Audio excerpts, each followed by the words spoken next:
Hello, everyone. My name is Greg Lynn, and I am the president of Stars for Hearts. This is our Medical Insiders podcast, and we have here with us Dr. James McMullin, who is a family medicine doctor. How are you today? Yeah, doing well. Good to be here. Good to hear. So can you tell us a bit about your journey into medicine and why you chose family medicine? Yeah, so a little unorthodox. I was about 30 years old when I decided to pursue medicine. So working in manufacturing, I have a degree in economics. My sister at the time hurt her hand, had a surgery, and then I was talking to her about her surgery, and at the time had this kind of wave come over me that I wanted to pursue medicine.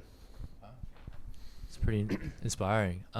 So what did you kind of do? I guess econ before going into.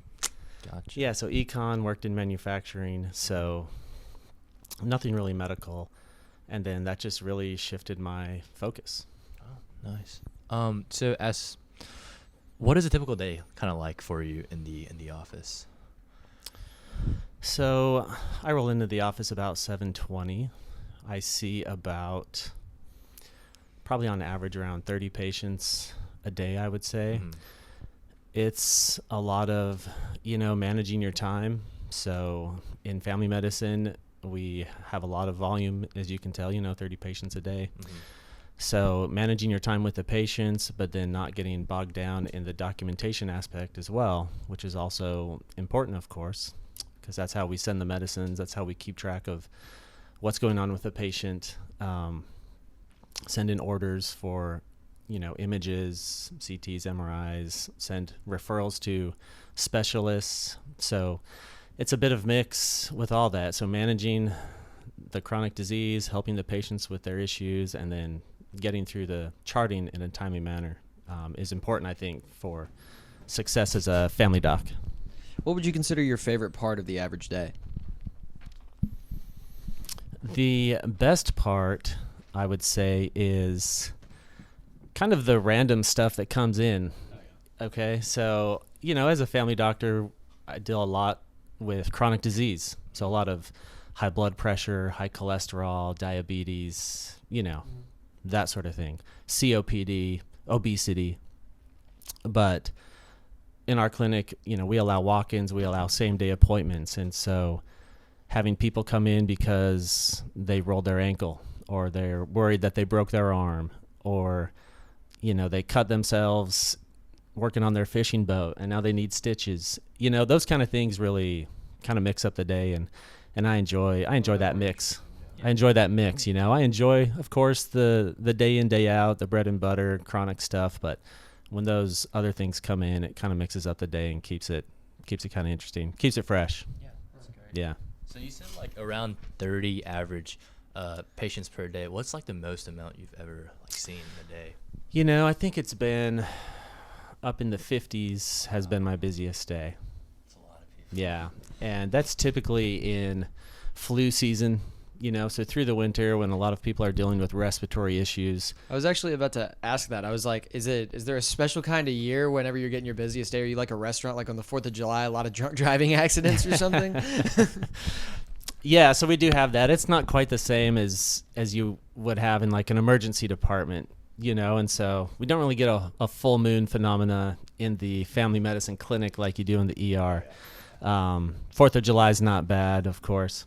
We do see a fair amount of, for example, people coming in with heart failure exacerbations after Thanksgiving and after Christmas, where they've spent a lot of time with family and eating a lot and eating really good food, and then their legs are swelling because they've had way too much salt, and so we'll see a pickup, for example, with that. We have a flu season, so when all the respiratory stuff is going around, especially here in Arkansas with allergies as well, that really picks up, and our busiest time of the year is through that flu season. So kind of ramping up into it here, late December, and then, January through March really is quite busy with a lot of respiratory issues. I just kind of thought of a random question about the doctoring life.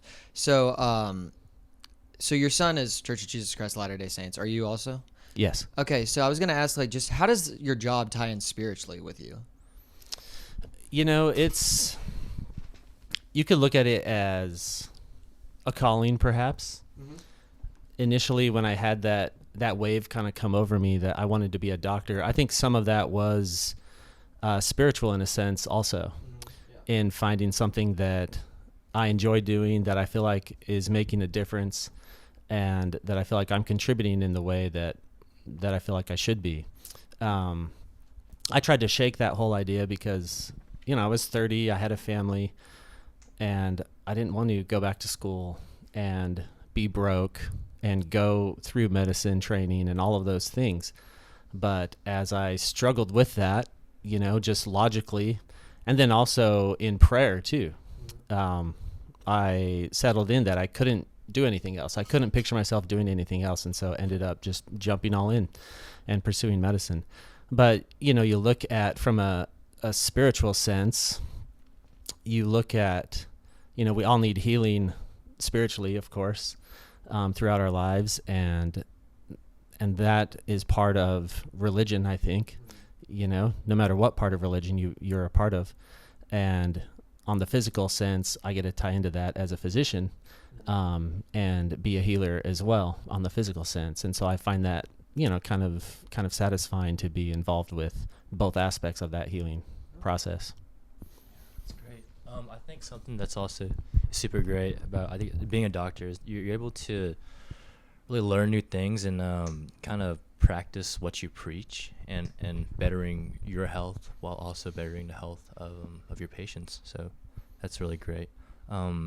As someone who is fluent in like Spanish, how often do you see patients that only speak Spanish? Yeah, so probably daily in my clinic. There's a reasonable Spanish-speaking population around here, and I see them regularly. Yeah, so that happens quite a bit. Initially, I served my mission for the Church of Jesus Christ of Latter-day Saints back when I was 19 years old, and that gave me my groundwork for Spanish. So I lived in Venezuela for 2 years. And then after that, kind of didn't use the language all that much. I did a little here and there, but as I got into medicine, I used it more and more. And so being here in Arkansas, I really had to spin up on my medicine vocabulary. I could speak the language otherwise, but I found myself lacking in medicine vocabulary. So I really had to learn a lot of that, but then, I speak it second nature now with my patients. I was actually really curious about that because like I grew up speaking Spanish as well. I grew up with a woman named Maria who, like, it's a lot of like household stuff is second nature to me, but also just some of my friends at school, I've learned a ton of Spanish from them, and I've gotten to a point where I can understand a lot more and speak a lot more. But I mean, obviously doctor vocabulary is so different. Like, right.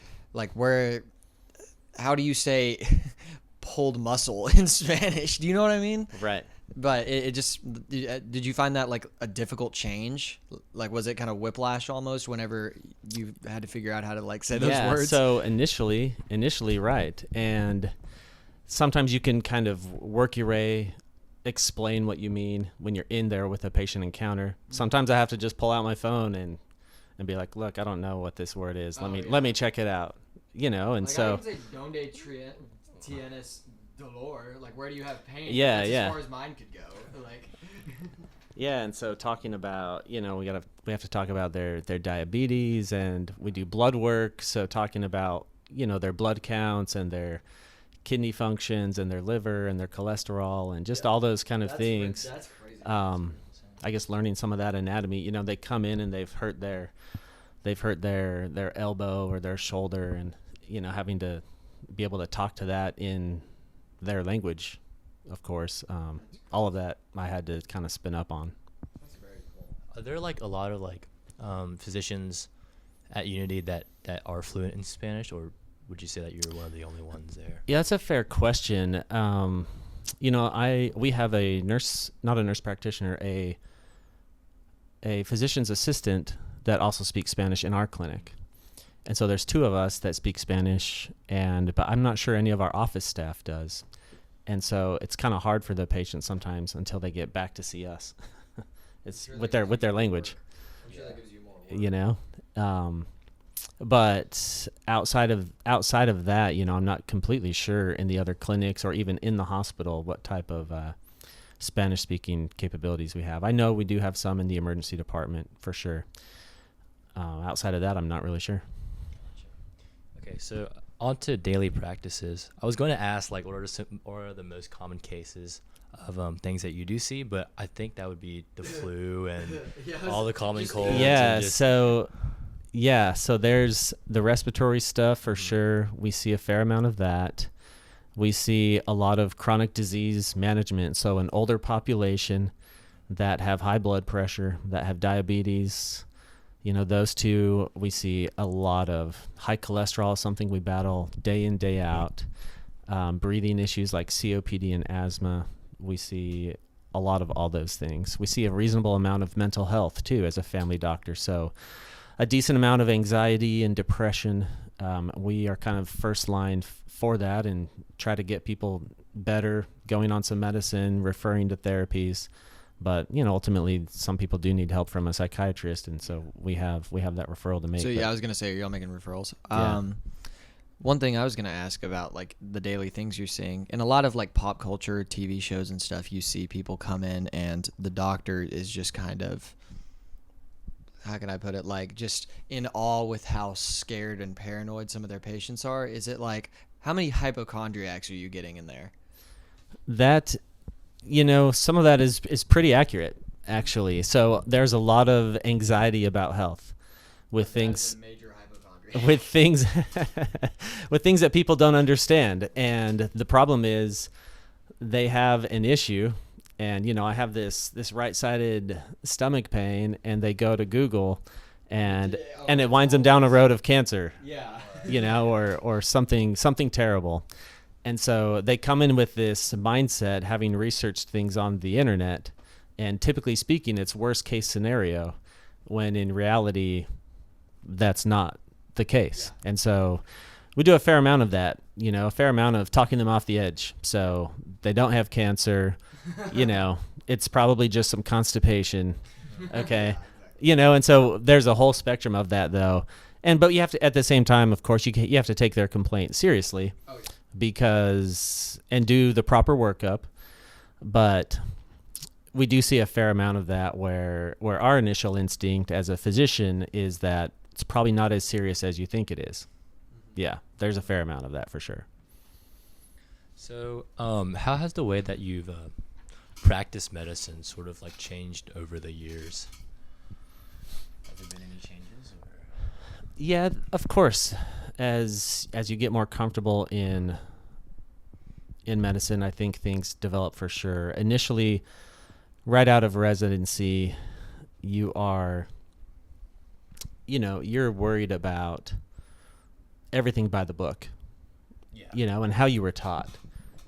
And that's how you practice initially. So how you've learned and what you've been told and the things you've researched. And, you know, there are a lot of guidelines out there today for different diseases that I still follow, actually. You know, there's guidelines for high blood pressure and diabetes, and, you know, when do you start an asthmatic patient on a different type of inhaler, for example. You know, so there's all these guidelines out there, and it's important to stay fresh on those. But you find that you are more comfortable. You know, you have the guidelines, of course, that you try to follow. I mean, sometimes patients don't really respond to what's in the guidelines, and you have to try something else. And you find things that work really, that you end up adopting kind of into your own practice and the way you practice medicine. And so there's more of that as time goes on. As time goes on, you feel more comfortable treating people with the help of the guidelines, but also your own medical knowledge, and not having to rely so much on, you know, what you've been told in the past. Yeah. And also, I guess with like the development of like technology, do you think paperwork has kind of gotten a little bit like a faster process, or do you think it's just like better kept? You know, that probably could be answered both ways based on the age of the doctor you're talking to. So it's always been digital records for me. Gotcha. there are very few times where I've had paper charts only. And so I've always known an electronic medical record on a computer, and that's how things get done. Mm-hmm. From a paper management standpoint, there's still a ton of paper trail, though, with almost everything we do as far as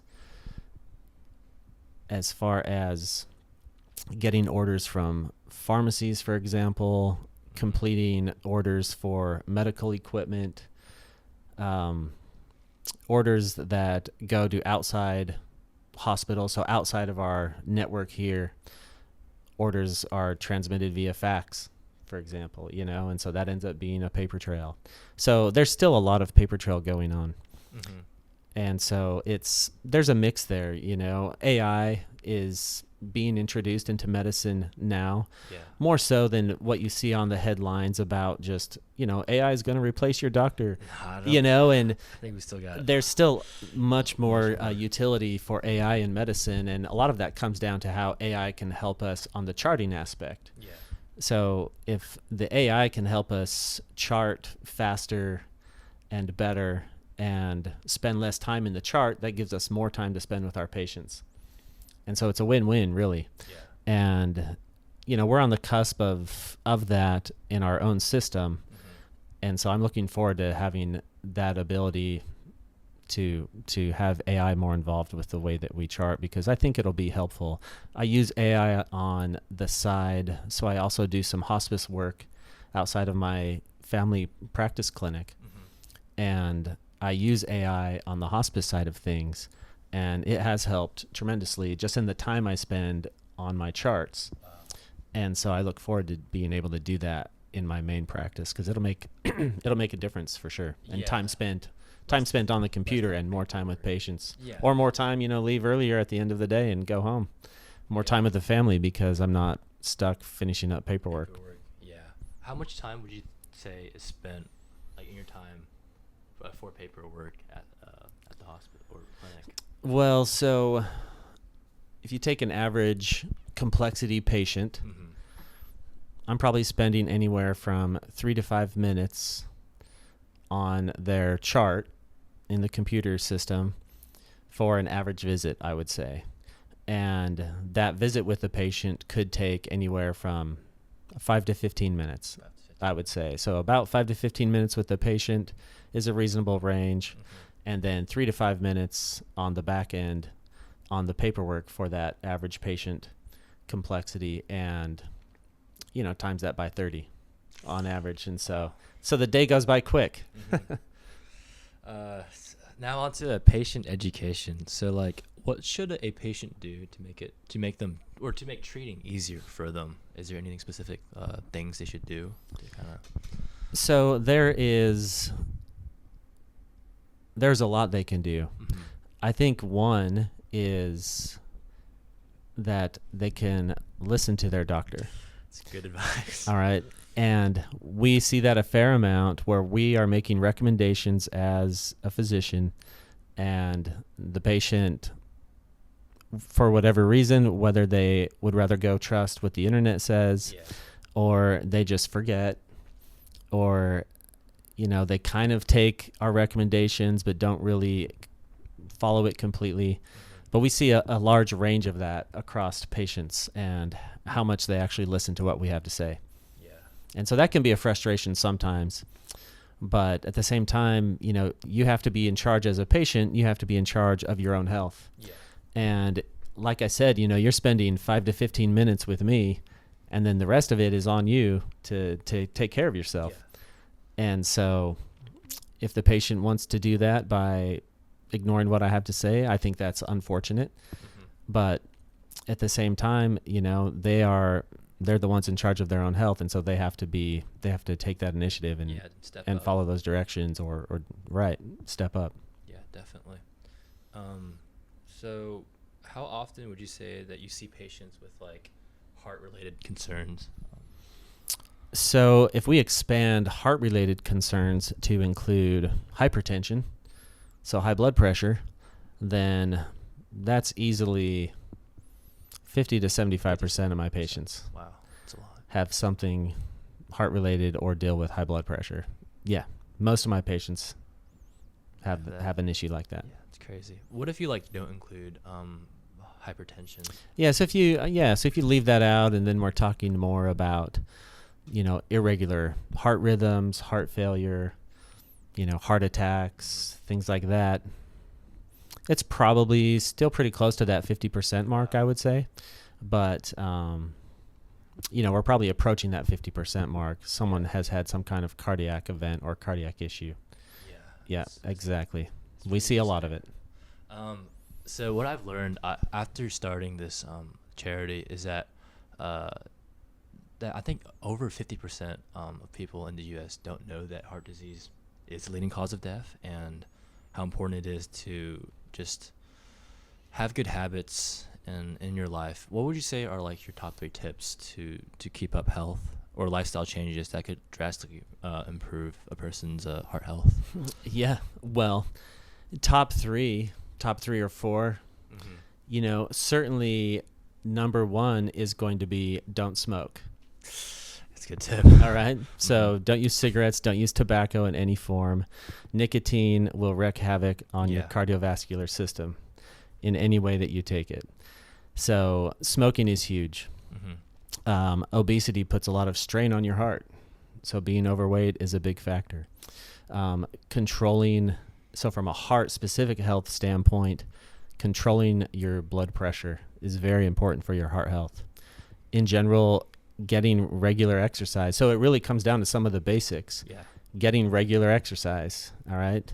Not eating everything that you see. So eating in moderation and try not to eat all of the deep fried foods all the time, highly processed foods, a ton of sugar, all those things that we know are bad for us, but that we love at the same time.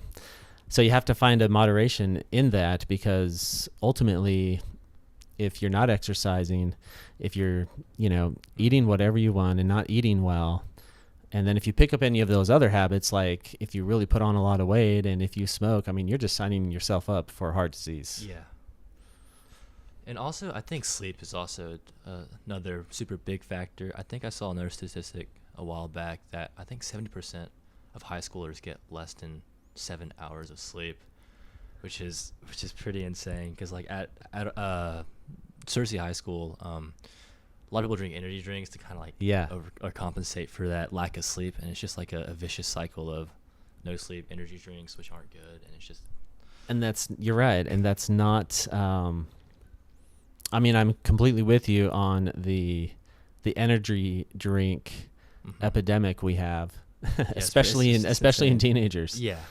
But we see it in adults as well. Mm-hmm. But you're right; those lifestyle choices we make with the lack of sleep, and then trying to compensate for that through caffeine, through a ton of coffee or through energy drinks. Yeah. I mean, ultimately, I don't think that's a good balance to have for long-term heart health. Yeah. So how does like caffeine sort of affect, especially whenever like you're going from, or even I guess as a child to an adult, how does that kind of affect you or affect the growth of a adolescent? That's a fair question, and I'm not going to pretend to be a pediatrician and understand the effects on the growth, so to speak.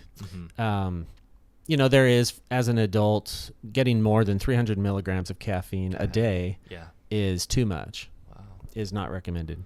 Yeah. So if you're within that amount throughout the day, they haven't necessarily tied that lower level of caffeine intake to any cardiovascular problems. Okay. And so there's a a relatively safe limit of caffeine that you can consume on a daily basis, and so that's fine, of course. Yeah. How that translates from as you have a growing person, a growing body as a teenager and a developing body or system. I don't know long-term effects, how that may impact cardiovascular risk down the road if they're drinking energy drinks all the time and always putting that additional exogenous strain. You're putting in these substances into your body, creating some kind of response that's not what your body is maybe designed for. And so long-term effects from all those energy drinks, maybe there'll be studies in the future about that, maybe not. But in my mind, theoretically thinking about it, it does not make sense. I don't think it'll be favorable to be consuming those energy drinks all the time just to get by with the energy that you want. Yeah. Long-term effects would of course be better sleep, nutritious food, and trying to balance that through, some caffeine, sure, but trying to balance that more through the way you live your life. Yeah, I definitely agree with that. Now on to like sort of like the future. We talked about how AI could definitely help with charts and paperwork. Do you see it applying to any other specific thing, or? Yeah, so there are, AI is great at searching the internet, just speaking right now even. And so it's an easy way now to pull up, if you are looking for, what kind of evidence exists about, polycystic ovarian syndrome. I just think of that because I had a recent patient with that, and I had to spin up on it, and it was able to provide some references, for example, about PCOS that I could go read up on and refresh my memory about, just as an example. So there's certainly a role in that. They have robotic assisted surgeries now.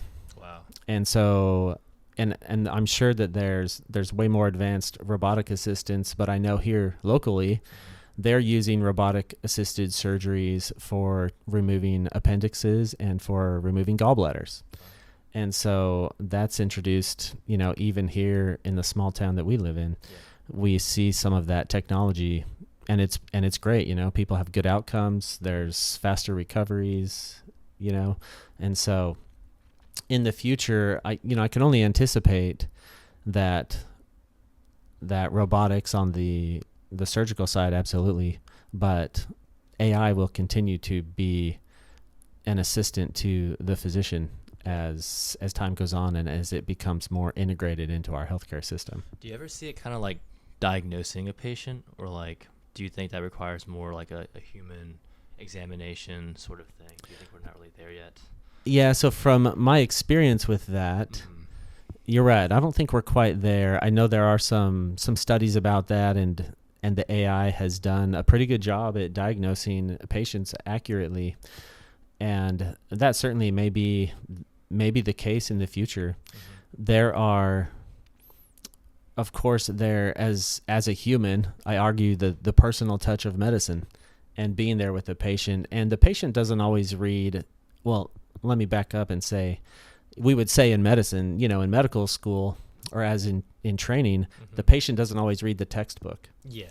And so they'll come to the clinic with a presentation that is abnormal, and it ends up being something totally different. Yeah. And, that nuance of getting that workup done, and then, well, what are we going to do for next steps? Because it wasn't that, that continued kind of workup and digging. Care. I think, humans probably do a better job of that than AIs at this point, at least. Definitely. But having that communication, that personal touch, and you're seeing what the patient is experiencing and not just trying to describe it into a computer, I think is very helpful in diagnosing what the patients are dealing with. Definitely.